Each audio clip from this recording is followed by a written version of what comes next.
Ya, silakan. Ya, tak kala kita ada sesuatu hal, pimpinan dalam hal ini punya kebijakan, maka posisi kita, apakah posisi sebagai adik, apa sebagai raja? Kalau tak kala menjadi seorang adik, maka komunikasikan dengan pimpinan kita bahwa ada kebijakan-kebijakan hal ini tentu yang berseberangan dengan sebuah aturan dan nurani itu sendiri. Dan tak kala kita bersikap sebagai seorang bendaharawan atau sebagai seorang raja, maka aturan itulah yang harus kita jalankan, walaupun itu teman sendiri ataupun pimpinan itu sendiri. Jadi yang terpenting di sini adalah komunikasi. Saya melihat secara utuh gitu. Persoalan dan permasalahan yang ada, bukan baperan. Jadi bukan baperan, tapi persoalan yang ada jangan juga melepaskan rule atau hukum-hukum yang telah disepakati atau yang telah dibuat gitu kan. Oke. Nah, tinggal ada hal-hal yang kurang, berarti dikomunikasikan agar menjadi sebuah maklumat atau menjadi sebuah aturan baru yang tidak menyalahi secara hukum. Tentu saja itu saja sih Pak. Oke, Makasih. baik. Baik Pak Saiful, ini luar biasa. Pak Saiful mengemukakan sebuah kalimat penting, bagaimana komunikasi. Kalau kita lihat,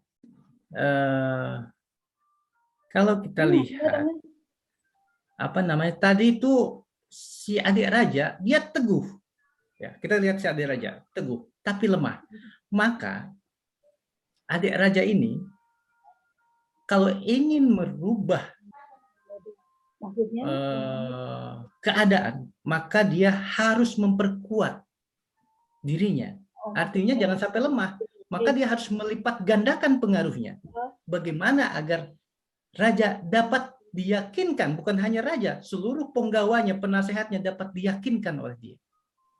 Jadi kekuatan pengaruh ini sangat penting. Demikian juga raja. Raja mempunyai pengaruh jelas. Dan raja itu juga tidak bisa dianggap orang yang tidak berintegritas ketika dia mengajak para penasehatnya, para hulu balangnya untuk berdiskusi. Loh, di masyarakat kita ternyata ada loh yang seperti ini ketika kita terapkan sebuah aturan ini. Nah, ini aneh. Apalagi itu adanya. Saya kira kalau ini dibicarakan, kemudian maka hal yang tidak diinginkan itu pasti terjadi. Bapak Ibu, berbicara masalah integritas, berbicara 4 hal yang harus menjadi irisan, yaitu ruh, rasa, rasio, dan raga. Jadi akal saja tidak cukup. Bagaimana nurani itu bisa didengarkan? Saya yakin bahwa raja, adik raja, dan yang lain juga merasa ada sesuatu nih. Apalagi ternyata memang kalau diam kan berdampak. Bukan hanya terasa oleh ruh, tapi juga ada penyakit-penyakit yang lain. Jadi sekali lagi Bapak Ibu, ada apa namanya 4 hal tadi itu yang harus diperhatikan. Saya share screen dulu. Ya. Ini. Jadi kita pikir-pikir seperti apa. Kita juga Bapak Ibu masih beruntunglah ketika kita melakukan hal yang tidak baik.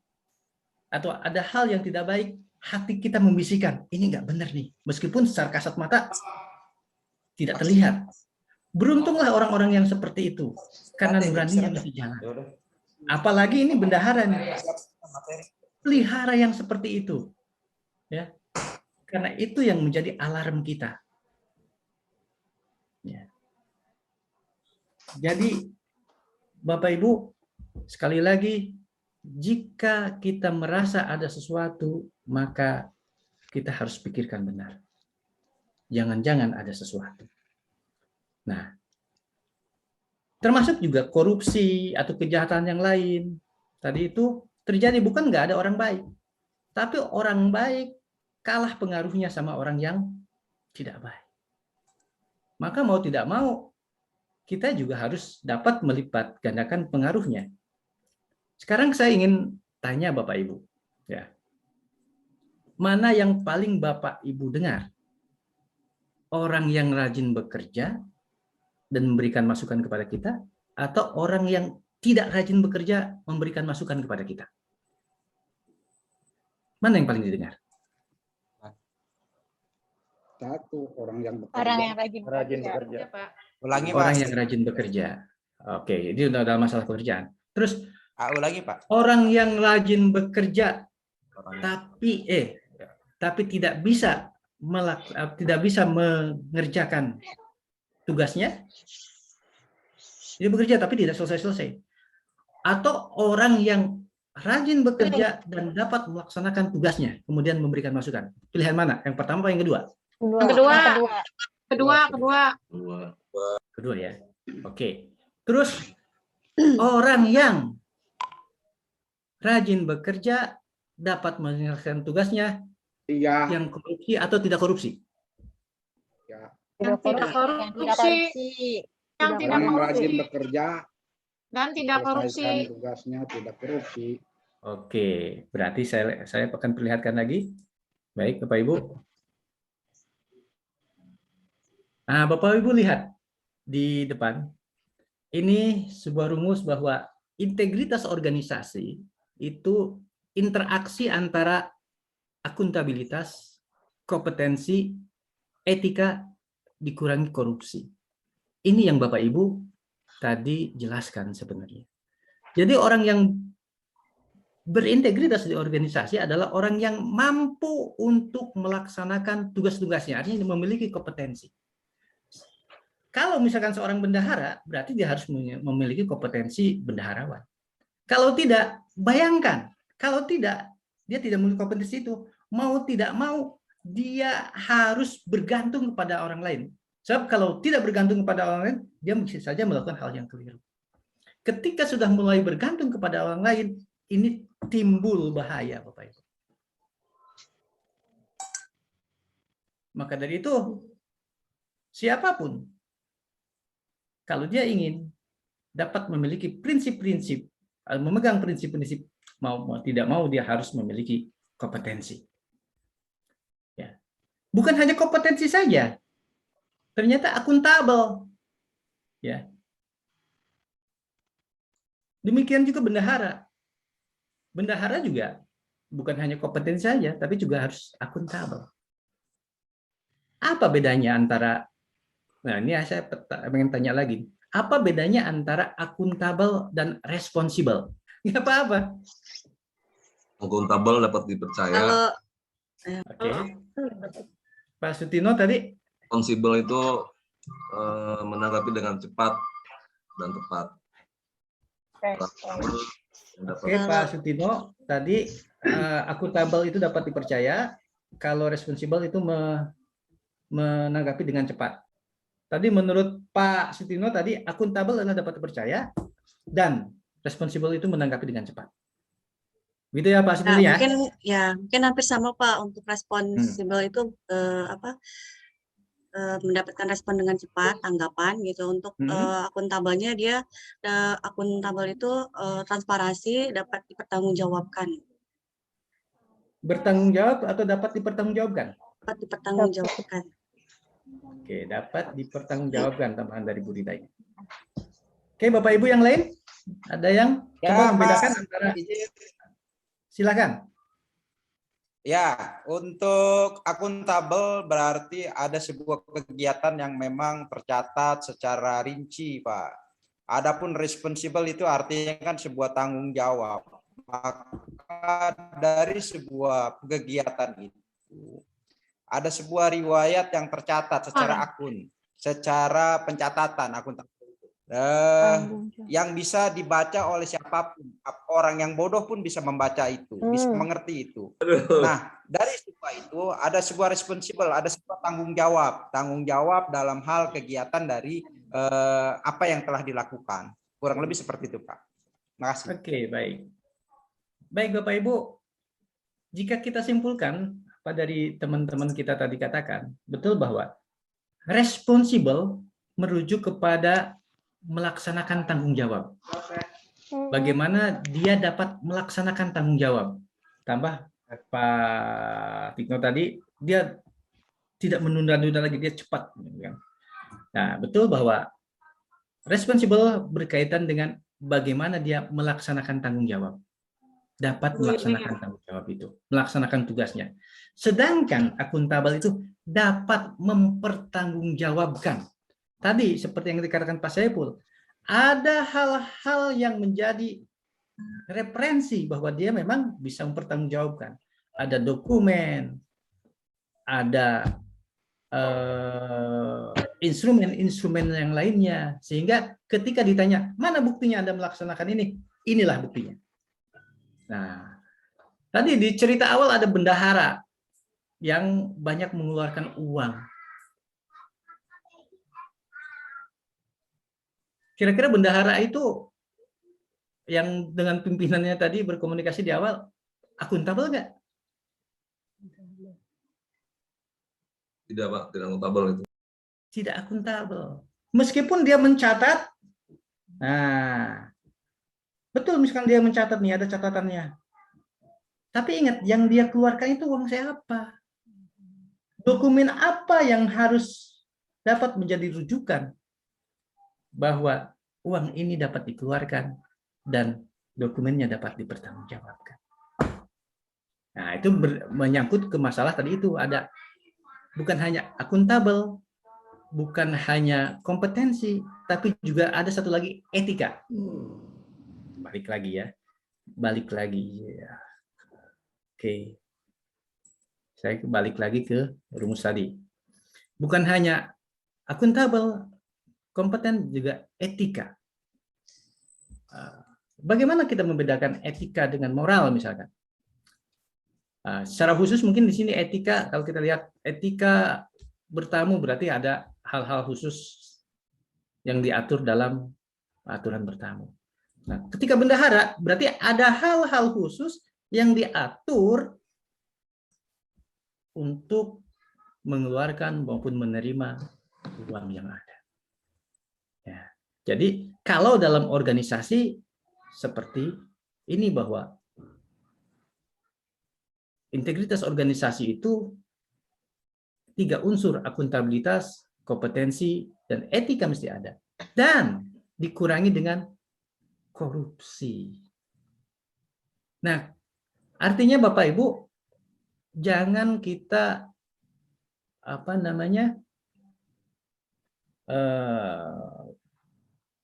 berburu-buru akan didengar oleh pimpinan kalau kita sendiri ternyata tidak memiliki kompetensi yang ada. Ya, kompetensi yang diharuskan. Jadi sekali lagi, kompetensi sangat penting dalam integritas. Kompetensi sangat penting bagaimana kita bisa melipat gandakan pengaruh kita. Teman saya pernah bercerita ketika di organisasi perampok, katanya. Ada sebuah organisasi perampok di negeri antah berantah. Pemimpinnya akan memilih seorang bendahara. Kira-kira ketika memilih seorang bendahara, dipilih yang mana bendahara itu? Apakah yang sering mengambil, sering tidak amanah, atau yang jujur dan amanah? Tentu di organisasi seperti itu pun ingin menjadi orang yang jujur dan amanah. Karena orang-orang seperti ini adalah orang-orang yang mahal. Ya, orang-orang yang mahal. Oke. Balik lagi Bapak Ibu. Apa ini?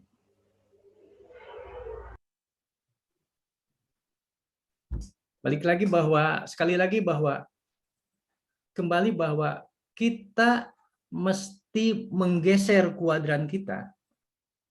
Ya, menggeser kuadran kita.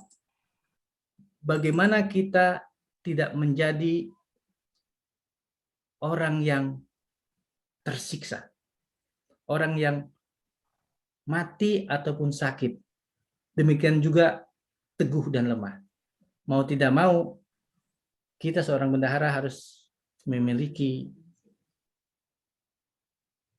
prinsip yang kuat dan teguh. Jadi kuat dan berprinsip.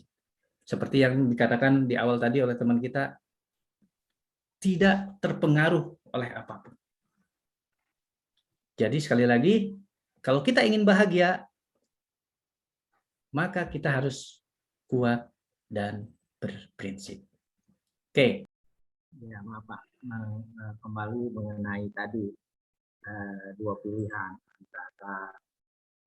antara raja dan adik raja. Oke. Kan itu menurut Bapak kan dua-duanya mempunyai peluang berintegritas. Ya. Nah, kalau misalnya di antara raja dan adiknya ditentukan mana yang salah satunya itu, apakah raja, apakah adik, yang memang betul-betul di antara dua dipilih satu yang paling berintegritas atas keputusannya gitu Pak. Oke. Baik Bapak Ibu, ini pertanyaan yang akan kita garis bawahi bersama-sama, bahwa setelah Bapak Ibu mencoba mengidentifikasi nilai-nilai dasar integritas, baik raja maupun adik raja adalah orang-orang yang memiliki integritas. Ya. Kita lihat tadi, raja ketika menjalankan aturan itu tidak pandang bulu. Raja konsekuen dengan aturan yang ada. Gitu kan? Raja konsekuen dengan aturan yang ada. Jadi meskipun adiknya dia coba untuk terapkan aturan itu. Adik raja juga sama. Dia berani mengambil resiko. Karena memang ini ada hal yang keliru dan berdampak pada kehidupan orang banyak. Sama kita juga, ketika ada katakanlah dalam posisi si adik raja, ketika ada katakanlah pimpinan kita misalkan yang kemudian menyuruh kita untuk melakukan hal yang keliru, apakah kita akan lakukan? Atau misalkan ketika ada aturan ini salah nih, kalau kita lakukan berarti ada sesuatu. Nah, kalau di dalam praktek birokrasi, Bapak Ibu, ketika ada hal yang seperti itu, maka media komunikasinya adalah Bapak Ibu melakukan telaahan staf. Artinya, ungkapkan itu dan berikan masukan mana yang terbaik. Tindakan koreksi apa yang harus dilakukan. Kadang-kadang kita merasa sudah melakukan masukan, tapi kita tidak pernah mencatat itu atau melakukannya secara tertulis. Dalam kehidupan juga, kadang-kadang ada aturan yang bertabrakan dengan aturan yang lain. Nah, dan yang memiliki otoritas pun tentu akan mengkaji ini. Kalau memang berbenturan dengan aturan yang lain, apalagi norma dan etika, bisa secepatnya untuk dilakukan evaluasi. Raja yang bertobat, artinya raja yang menerima masukan, kemudian mencoba membenahi kembali aturannya, dia adalah raja yang paling berintegritas. Adik raja yang sanggup untuk meyakinkan yang lain bahwa memang ada keliru, ada hal-hal yang dilanggar, ada hal-hal yang tidak sesuai katakanlah. Tapi ingat, semuanya, adik raja dan raja harus memperhatikan etika yang ada, peraturan-peraturan yang ada, bagaimana mekanisme yang ada. Sama di kita juga, bagaimana mekanisme itu kita tempuh ketika kita melihat ada hal-hal yang keliru. Jadi dengan kata Pak Saiful itu komunikasi, kita bungkus lagi dengan istilah etika yang sesuai, dengan mekanisme yang sesuai, maka jawabannya tadi itu. Dua-duanya punya peluang untuk paling berintegritas. Itu Pak Ahmad. Ya, Pak. Ya, jadi kita tidak bisa, tadi keberhasilan Bapak Ibu adalah menggali nilai-nilai dasar yang ada pada keduanya, baik raja maupun adik raja.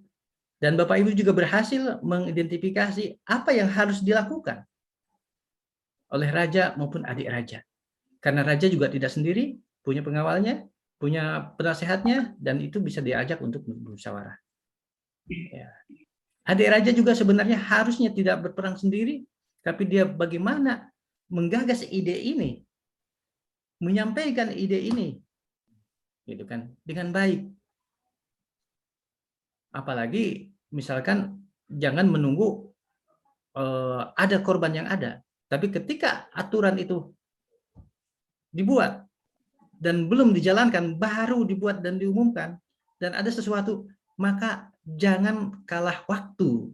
Kalau mencatur itu kalah tempo, cepatnya. Jadi mau tidak mau juga sama, bendahara juga. Ketika ada aturan-aturan baru, harus secepatnya memahami aturan yang ada. Agar hal-hal yang kira-kira menjadi kerusuhan bisa diantisipasi dengan segera. Itu Pak Ahmad. Ada lagi yang memberikan penjelasan, boleh silakan. Kita bebas aja. Silakan Pak Agus. Terima kasih. Dari semua gambaran dan cerita gitu ya, kita beralih ke kehidupan nyata bendahara, Pak. Pandangan raja dan adik raja. Di kehidupan bendahara itu semuanya itu serba salah, Pak. Tidak bisa memilih, tapi tetap aja salah. Kasihan Dan kita itu ngerasa tidak ada dukungan dari siapapun apapun yang kita lakukan, gitu. Tetap salah, Pak. Dan itu hanya diri kita sendiri. Padahal kita berusaha itu untuk halayak, gitu. Untuk melindungi pimpinan dan lain-lain gitu. Tapi ketika ada permasalahan, kita ngerasa sendiri. Itu seperti gimana, Pak, yang harus dilakukan harap dalam kondisi seperti itu. Mungkin hanya itu. Curhat ini, Pak. Pak Agus Setiawan nih mulai. Oke, kita mulai ramai juga nih. Oke, nggak apa-apa. Posisi bendahara katanya serba salah. Meskipun maksudnya untuk melindungi pimpinan. Sebelum saya jawab juga saya ingin menampilkan sebuah slide sebenarnya yang akan mengantarkan itu. Ya. Oke, Bapak Ibu ada yang lain saya tampung dulu Pak Agus ya. Ya. Oke. Jadi dia seperti sendiri nih Pak bendahara ini menurut Pak Agus Setiawan. Oke, saya tampung dulu. Ada yang lain silakan. Korupsi akan berkurang kalau kita dapat menciptakan budaya integritas. Ya. Ternyata budaya integritas ini dipengaruhi oleh 3 hal. Leadership, sistem, dan nilai. Ya. Leadership, sistem, dan nilai. Ada 3 hal. Ya. Oke.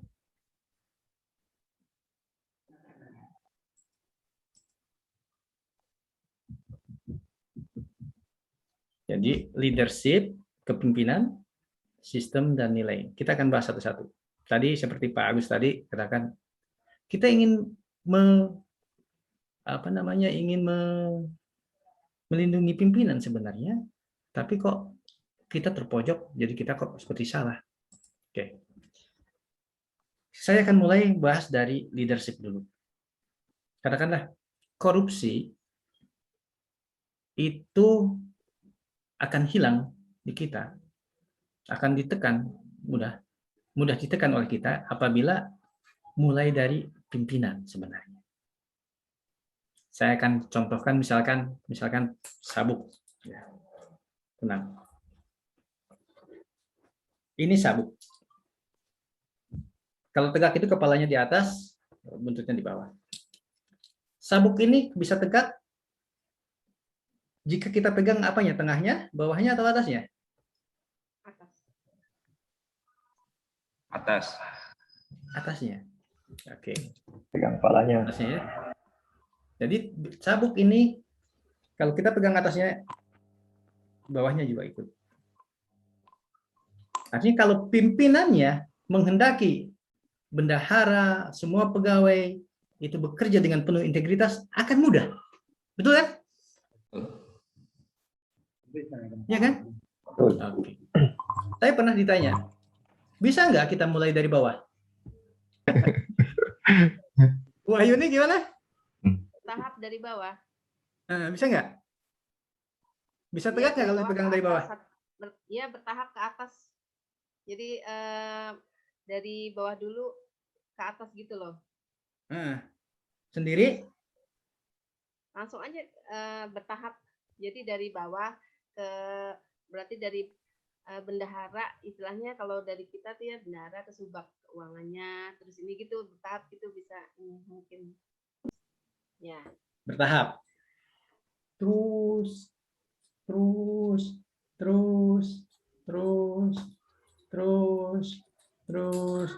begitu ya? Ya. Ya. Oke. Ini ilustrasi menarik. Bisa Bapak Ibu dari bawah. Tapi memerlukan energi yang luar biasa.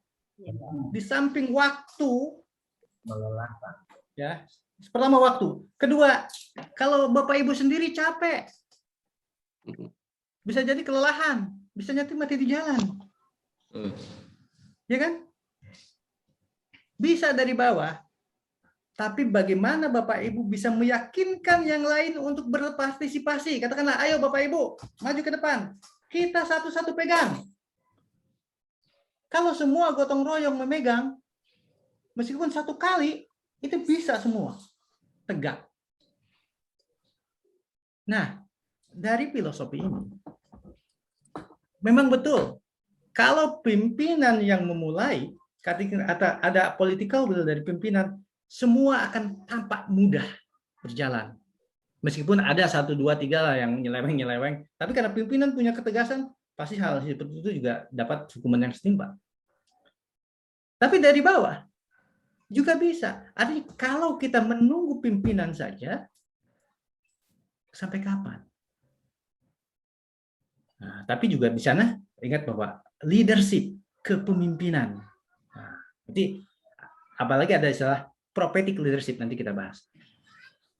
Nah, yang dari bawah tadi, mau tidak mau Bapak Ibu juga tadi, seperti yang dikatakan dari awal, dari permainan, Bapak Ibu harus mampu melipat gandakan kemampuan Bapak Ibu. Ya, sehingga Bapak Ibu mampu meyakinkan yang lain untuk turut serta menegakkan integritas. Bisa, bisa. Kenapa? Karena yang lain juga bisa. Bukan dream impossible, dream possible ini. Cuma semua pada menunggu. Orang-orang yang baik banyak. Yang seperti Bapak Ibu punya nurani banyak. Tapi semua pada menunggu. Menunggu. Posisinya menunggu. Nah, sekali lagi, bagaimana Bapak Ibu bisa mulai dari bawah melipat gandakan pengaruh tadi.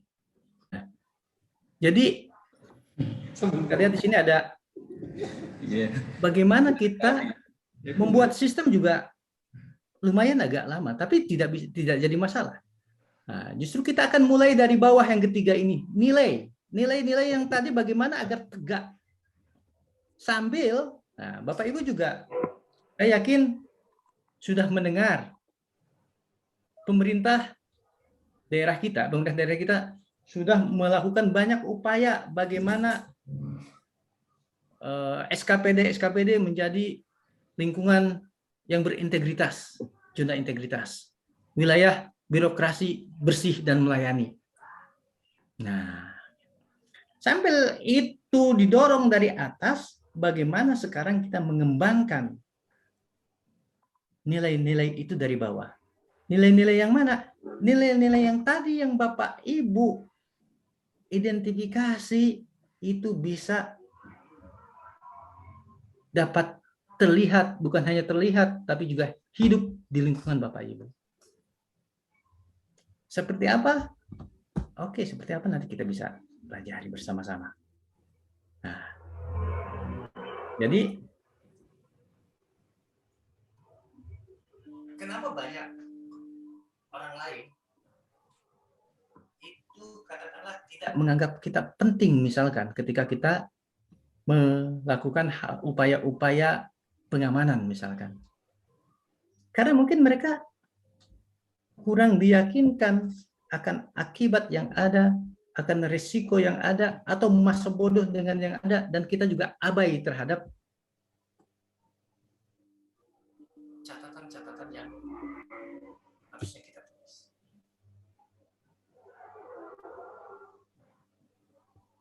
Bapak Ibu, di sini ada yang namanya prophetic leadership.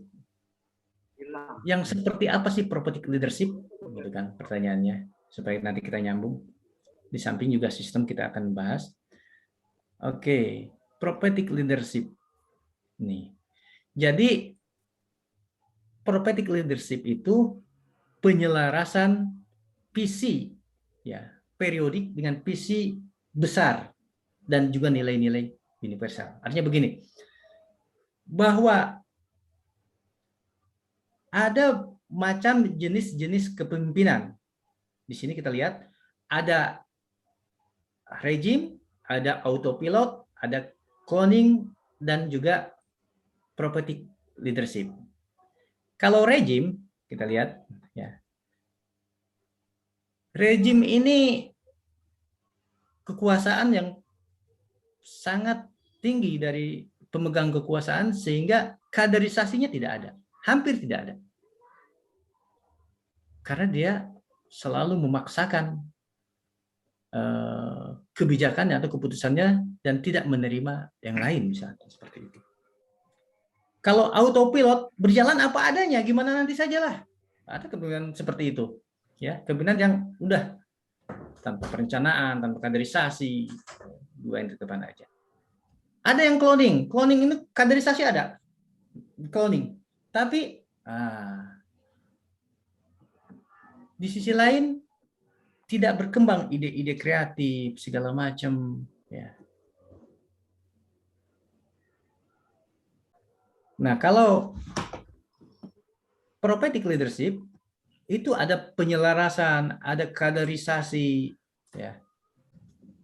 Jadi diharapkan pemimpin yang dapat dan mampu membawa kita ke dalam lingkungan integritas yang baik itu pemimpin yang mempunyai ciri-ciri seperti prophetic leadership. Kita juga diharapkan seperti itu.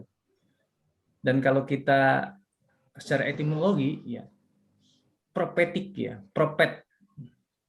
Kalau secara etimologi ya sebut sebagai prophet itu kan nabi, ya. Berarti bukan berarti harus menjadi nabi, tapi sifat-sifat yang mengandung nilai-nilai religius.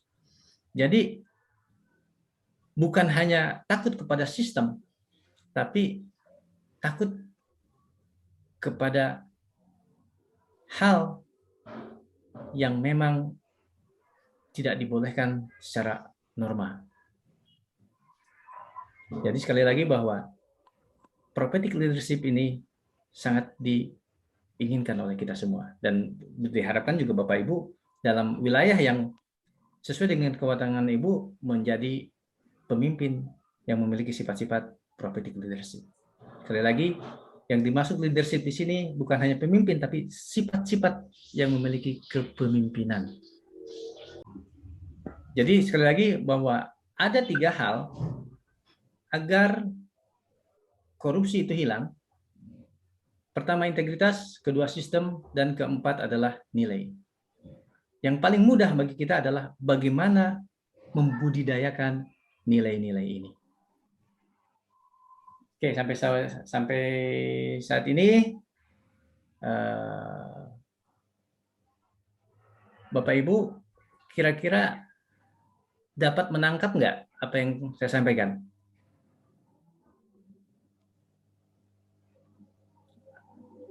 2. Insya Allah, Pak. Oke, baik. Tadi ada yang menanggapi nggak? Tadi Pak Agus Setiawan. Jadi kata Pak Agus Setiawan, saya sudah berusaha, tapi seperti saya seperti apa namanya, serba salah gitu. Ada yang ingin menanggapi nggak? Boleh Pak, saya tanggapi. Silakan. Ya, izin Pak buat Saiful. Bapak Ibu sekalian, teman-teman yang lain. Berarti ada sebuah miskomunikasi nih Pak di diri bendaharanya. Apabila terjadi seperti itu, tadi sudah sangat jelas gamblang bagaimana persoalan itu tak kalah ada salah dan menyalahkan. Ruh, rasa, dan terakhir adalah raga, rasio, itu bermain. Tadi jelas gitu kan. Saya melihat tak kalah ruhnya itu berpikir, nuraninya itu berbicara, maka kita rasio berpikir. Mana sih yang bahasa yang bisa cepat tersampaikan kepada teman-teman yang lain dalam hal ini yang punya kegiatan PPTK. Maka berbicara dengan pimpinan tentu saja. Sampaikan keluhan kita, sampaikan harapan-harapan kita, keinginan kita, sebagaimana nanti amanat dari BPK dalam hal pemeriksaan yang akan dipertanyakan, dokumen-dokumen apa justru yang akan dipertanyakan. Nanti yang sibuk, yang pusing pada akhirnya tak kalah bendahara juga melimpahkan kepada mereka masing-masing, bukan hanya para PPTK tapi kepala SKPD juga gitu kan. Nah, saya melihat di sini bukan salah menyalahkan, tapi saya melihat ada komunikasi yang belum terbangun atau yang tidak terberanikan. Tadi jelas bahwa tak kalah sendiri kita kuat, nurani kita kuat berbicara, tapi tak kalah berbicara di kelompok kita lemah. Hal ini maka tidak timbul bahagia, itu jelas lagi dari kotaknya itu. Maka untuk teman saya, bro, ya, sing kuat, sing kuat. Aduh, pokoknya komunikasikan itu dengan pimpinan dalam kepala SKPD-nya. Ya, apapun kepala SKPD dalam hal ini secara berjenjang. Di sana kita ada Kasubag atau ada Kasih, ada Kabak, bicarakan itu. Kalau memang hal itu juga masih ada stuck, ada mentok di situ, maka bicarakan kepada yang tertinggi gitu. Kalau toh hal ini juga menjadi beban kita, dan lagi-lagi apa yang dilakukan itu, apa yang kita lakukan sebagai aturan-aturan yang telah ditetapkan. Tak kalah ada yang buat masalah, maka masalah itu juga harus dijelaskan. Lagi tadi jelas, akuntabel, responsibel, itu jelas. Kita akuntabel punya catatan-catatan yang bisa dipertanggungjawabkan. Nah, kita juga harus merespon setiap keadaan kondisi yang ada sebagai bentuk tanggung jawab kita. Sampaikan itu kepada pimpinan agar jangan sampai kesalahan itu dituding lu semua. Nggak bisa kayak begitu. Kita tuh nih catatan gue gitu. Ini catatan gue, bos, saya udah laporkan bos kondisi seperti ini bos, tapi ternyata yang lain-lain karena kita bukan penanggung penderita. Oke, ini menarik ya Pak Agus, ini belum dapat entry point-nya. Nah, nanti insya Allah dapat nanti ke depan ya. How to, kan ada di dalam integritas itu ada outside in atau in outside. Ketika kita di posisinya di dalam, bagaimana bisa mengembangkan keluar, atau ketika di luar bagaimana bisa menggunakan ke dalam. Nanti kita akan bahas itu juga. Oke. Bapak Ibu lihat di monitor, di kuadran ada 4 kuadran sama, yang vertikal itu kompetensi, yang bawah itu peranan. Ada di kompetensi itu ada rendah dan tinggi, sama peranan juga ada rendah dan tinggi. Terus kemudian ada zebra, ada keledai, ada bagal, ada kuda perang. Nah, bagal ini kuda-kuda juga jenisnya, tapi dia hanya khusus menarik delman. Nah, sekarang coba tempatkan masing-masing ini ke dalam kuadran yang tepat. Zebra di kuadran mana? Keledai di mana? Bagal di mana? Kuda perang di mana?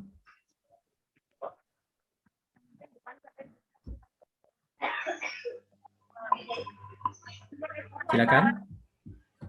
Kuda perang Pak, tertinggi Pak. Nomor 1. Di mana kuda perang? Di nomor 1 kuda perang. Kabupaten ada yang mahal asalnya. Sini. Ya, ya. Kalau di sini berarti kompetensi tinggi, Dua. peranan rendah. Nomor 2, Pak. Tangan nomor 4, Pak. Kuda perang Nomor 2. Udah perang nomor 2. Dua. Oke, start. 2 dan 4. 3 keledai. Di sini kompetensinya tinggi, peranannya tinggi. Udah Oke, perang 2, zebra 4. Zebra 4. Zebra 4, Bagal. Pak. Bagal Zebra 4, Pak. Bagal 4, Zebra 3. Bagal 4, Pak. Bagal 4, Pak. Paling rendah Pak. Nah, yang zebra 4 boleh berpendapat. Nomor 3. Zebra. Keledai 3. Keledai 3. Keledai 3, Pak. Keledai 3, bagal 1. Coba Keledai saya 3, tempatkan bagal aja 1, dulu. Pak. Iya, saya tempatkan dulu. Oke, kita bahas sekarang. Zebra kompetensinya Cincau tinggi. rendah, peranannya tinggi, betul? Enggak Pak, dia nggak punya peranan dia Pak. Dia nggak ada Nah. peranan, Pak. Zebra Asta itu, Sudra itu dia. nah, zebra itu sama sebenarnya kuda-kuda juga kan? Iya. Saya Saya nggak ada peranannya. Nah, peranannya Nomor kurang. 1. Ya, nggak punya peran sama sekali Pak. dia hanya menjadi tontonan di Ya. kebun binatang kan? Nah, Zebra peran mah kuda yang kompetensi tidak tinggi, bisa peranannya diasing. rendah. Berarti Zebra di sini nomor ya? 1, Pak. Ya. Sepakat di sini ya? Ya. Ah, bukan di sini. Nomor Kompetensinya tinggi, peranannya rendah. Nah, Berarti di Nomor 1. Oke, nomor satu, betul. Nomor 1. Oke, Tinggi, nomor satu. ya. Zebra nomor 1, Pak. Bagal nomor 4. Gagal nomor 4 ya. Bagal nomor 4.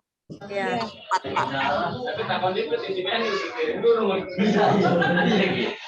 Nomor 4 apa nomor 3? Empat. Jadi dia kompetensinya tinggi. Peranannya tinggi, betul. Menarik anak doang kok dia. dapat minta ke bandara aja. Instansi sini dia pasti. Keledai 3.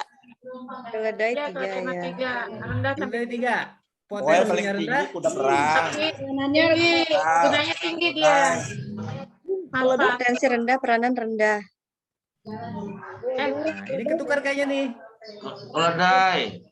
Keledai masih bisa dipakai banyak hal kan? Ya, tinggi. Masih bisa. Oke. Oke, berbicara masalah orang yang berintegritas, bendahara yang berintegritas. Itu kira-kira ada di mana? Kuda perang Pak. Ya. Berani Di mana? mati. Kuda perang. Nah, Bapak Ibu. Oke, Bapak Ibu sadar sendiri. Bapak Ibu bisa mengidentifikasi sendiri. Mau tidak mau, Bapak Ibu harus jadi kuda perang yang harus siap di segala medan. Iya, tidak hanya seperti zebra, hanya jadi tontonan saja, atau bagal, ataupun keledai. Tadi Pak Agus mau tidak mau, bagaimanapun bendaharawan ini, saya kira tidak hanya ujuk-ujuk, tapi ini juga ada tangan-tangan Tuhan yang memposisikan Bapak Ibu menjadi seorang bendaharawan. Mau tidak mau, Bapak Ibu elehan, harus bisa menyelamatkan diri, hati nurani segala macam. Mau harus jadi kuda perang sekarang. Artinya memiliki kompetensi yang tinggi dan juga peranan yang tinggi. Kompetensi bukan hanya di kompetensi pengelolaan keuangan saja, tapi kompetensi bagaimana bisa meyakinkan yang lain Nah, ini dia menarik, meyakinkan yang lain ini perlu sesuatu agar yang lain itu, oh iya ya, oh benar ya. Bapak Ibu, saya pernah waktu di Dispenda ya, menjadi pejabat pengadaan. Pejabat pengadaan. Saya juga pernah jadi panitia pemeriksa. Saya juga pernah menjadi panitia lelang saat itu. Saya menemukan hal-hal yang seperti itu. Saya tulis, saya sampaikan kepada pimpinan. Alhamdulillah pimpinan banyak mendengar. Tapi juga saya siap resiko. Kalau misalkan saya diberhentikan juga saya siap keluar. Pada saat itu. Meskipun tiap-tiap orang, saya tidak bisa memaksa Bapak Ibu untuk melakukan Bapak seperti ini aja. Tidak bisa. Karena masing-masing orang punya tanggung jawab terhadap kehidupannya. Bapak Ibu, banyak contoh. Ya, bukan berarti orang yang sudah diklat seperti ini, bahkan diklat khusus pun ada. Saya pernah diklat khusus dengan para pejabat-pejabat ya. Namanya tunas integritas di KPK. Banyak juga ada, bukan banyak, ada juga orang yang sudah pelatihan pun terkena. Artinya tidak jaminan. Ya. Tapi paling tidak inilah sebuah gambaran, inilah sebuah upaya. Upaya apa yang akan kita lakukan nanti di akhir kita akan mencoba mengkrit sebuah lingkungan agar lingkungan itu memiliki budaya integritas. Nanti di akhir kita akan berbicara seperti itu. Nah, saya jadi lupa tuh. Jadi Bapak Ibu, sekali lagi bahwa ada 3 hal ketika orang dihadapkan, ada 3 pilihan ketika orang yang dihadapkan pada sebuah keputusan. Menerima, menolak, atau acuh. Seperti itu kan? Kadang-kadang. Nah, sekarang Bapak Ibu tinggal pilih sendiri dan resikonya juga tanggung sendiri. Artinya bahwa integritas itu keputusan yang diambil baik benar maupun salah tidak lantas menyalahkan, oh gara-gara si itu nih, gara-gara si ini nih saya jadi begini. Tapi prinsip yang dipegang, keputusan yang dipegang adalah prinsip dia dan dia pertanggungjawabkan sendiri. Nah, jadi memang begitu. Kuda perang itu seperti itu. Bahkan ada lagi satu, saya ingin sebenarnya menampilkan lagi satu hal yang menarik sebenarnya di kuadran itu juga, antara posisi kompetensi tinggi dan rendah dengan imbalan tinggi dan rendah. Jadi kalau di sini, sekali lagi kalau di sini kita akan singkirkan sifat-sifat seperti zebra, bagal, dan keledai, kita akan diganti dengan kuda perang. Ya, nah, orang yang berintegritas. Oke, Bapak Ibu, coba silakan Bapak Ibu pasangkan ke dalam kuadran yang tepat. Orang berintegritas 2. Orang berintegritas 2. Ya, tinggi dan tinggi. Emosional. Penjilat. Penjilat 3. Penjilat 3. Penjilat 3. Ya. Imbalan rendah. Kompetensi rendah. Penjilat. Penjilat 1, Pak. Penjilat 1. Penjilat tinggi tuh imbalan. Imbalan tinggi. Pemalas 3. Pemalas. Ya, penjilat 4. Sini ya. Penjilat 4. Pemalas 3. Pemalas 3. Profesional 1. Profesional 1. 1 teh? Oke, coba kita bahas. Kita bahas ya. Oke. Sekarang nomor 3. Ada nggak orang yang kompetensinya rendah, imbalannya rendah? Ada ya? Wajar kan? Betul. Dia malas. Iya. Ya? Oke, malas. Ada nggak orang yang punya keahlian, kompetensinya tinggi, dibayarnya tinggi? Ada nggak? Orang itu orang seperti apa? Orang yang punya keahlian tinggi dibayarnya juga tinggi. Profesional. Profesional, berarti geser ini. Nah, Nah, ini simpan dulu. Orang profesional itu pasti dibayarnya tinggi karena dia punya kemampuan yang tinggi. Nah, penjilat ini biasanya kompetensinya rendah, tapi bayarannya Tinggi. Nah, di sini betul. Integritas Satu lagi. 1. Orang yang Integritas. Nah, ini biasanya Ibu. Bendahara dong. Iya. Betul.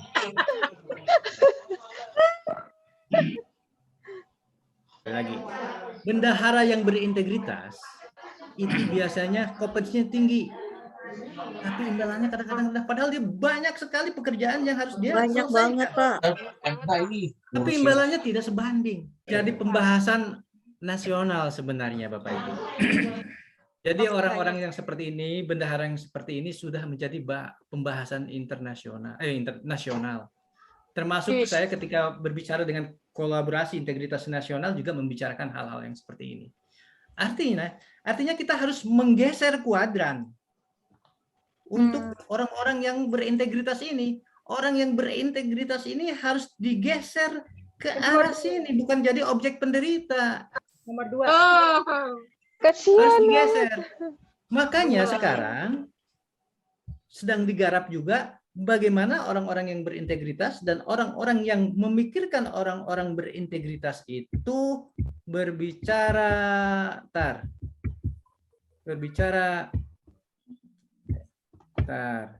mana tadi ya? Lewat. Berbicara di sistem ini. Jadi Bapak Ibu jangan khawatir, jangan takut tidak punya orang. Karena ada orang-orang yang memikirkan itu semua agar Bapak Ibu bukan jadi objek penderita, tapi juga dihargai kerjanya. Bukan hanya dihargai secara verbal saja, tapi juga ada yang berdampak pada kesejahteraannya. Harus dijamin juga bagaimana keamanannya. Ya. Jangan sampai Bapak Ibu tidak punya kawan. Jangan sampai Bapak Ibu merasa sendiri. Ada orang yang berpikir seperti itu. Jika Bapak Ibu tetap melaksanakan prinsip-prinsip ini, insya Allah ada. Karena orang itu ada, nyata. Untuk membela Bapak Ibu. Emang resikonya? Ada resikonya. Bisa jadi diberhentikan segala macam. Banyak juga kejadian. Ya. Jangan khawatir. Jangan sampai Bapak Ibu sekali lagi kena musibah, apalagi celaka ya. Tapi Bapak Ibu, para bendaharawan ini, bagaimana ke depan itu bisa nikmat dan bahagia. Terus bagaimana Bapak Ibu, jangan sampai nanti Bapak Ibu tersiksa, sakit, teguh, tapi lemah. Tapi bagaimana Bapak Ibu bisa kuat dan berprinsip. Dan Bapak Ibu bagaimana memiliki kompetensi yang bagus dan juga peranan yang bagus. Ini menjadi PR kita semua, bukan PR Bapak Ibu saja. Jangan khawatir Bapak Ibu, tadi itu 4R itu mesti ada. Levelan integritas juga ada. Kita berada di mana Bapak Ibu yang tahu. Nah, ya. Terus bagaimana ke depan harus seperti apa? Nanti kita akan bicarakan juga ke depan seperti apa. Ini menarik ini emang. Orang yang berintegritas itu tidak hanya di bendahara. Banyak juga sampai sekarang saya lihat teman-teman saya juga ada yang bela-belain dia tidak pulangnya lambat segala macam. Kita jangan sampai orang seperti itu seperti adik raja menderita nantinya. Jangan sampai, tapi bagaimana mereka itu bisa kita hargai, selamatkan hidupnya. Insya Allah suatu saat itu akan terwujud, mudah-mudahan. Jangan cuma jadi korban Pak ya. Iya, jangan. Jangan jadi korban. Saya ingin memperkenalkan sebuah sebuah cara bagaimana Bapak Ibu mengusung nilai-nilai secara bersama. Ya. Sekali lagi bahwa integritas itu harus bisa menjadi irisan nilai-nilai kelompok, nilai-nilai organisasi, nilai-nilai individu, nilai-nilai berbangsa dan juga beragama. Jadi integritas itu nilainya bisa diterima oleh semua pihak. Kalau hanya satu pihak saja, berarti ada sesuatu yang keliru. Sekali lagi, integritas itu nilainya bisa diterima di mana saja. Nah, jadi ketika kita ingin coba membuat lingkungan kita itu lingkungan yang berintegritas, mau tidak mau kita harus menyelaraskan nilai-nilai yang ada dalam diri kita, nilai-nilai dalam individu dengan nilai-nilai dasar dari integritas. Sekali lagi, bahwa nilai-nilai integritas itu sifatnya universal. Dan bagaimana caranya kita bisa menerapkan dan mempedomani itu, maka mau tidak mau Bapak Ibu harus mengkrit nilai-nilai itu. Agar nilai itu menjadi budaya, menjadi bagian dari aktivitas organisasi. Agar nilai itu menjadi pedoman untuk beraktivitas, melakukan tugas-tugasnya. Dan nilai ini juga bisa jadi pembanding bagi orang lain apakah betul kita sudah melakukan tugas kita dengan baik atau benar. Nah, tadi Bapak Ibu sedikit banyak sudah mengidentifikasi nilai-nilai integritas. Nah, saya ingin nanti Bapak Ibu mencoba untuk membuat nilai-nilai yang menjadi pedoman Bapak Ibu untuk bekerja. Bagaimana sih lingkungan yang berintegritas itu? Kita tidak berbicara masalah bendahara saja sebenarnya, tapi bagaimana organisasi kita, karena kita ingin bukan hanya bendahara, tapi juga pegawai-pegawai yang lain untuk berintegritas. Oke lah, saya ingin nanti Bapak Ibu berkelompok untuk merumuskan kira-kira nilai apa saja yang menjadi pegangan sebuah organisasi atau orang-orang yang di dalamnya ada orang yang di dalamnya berkumpul para bendahara. Ini ada yang namanya widely important goal.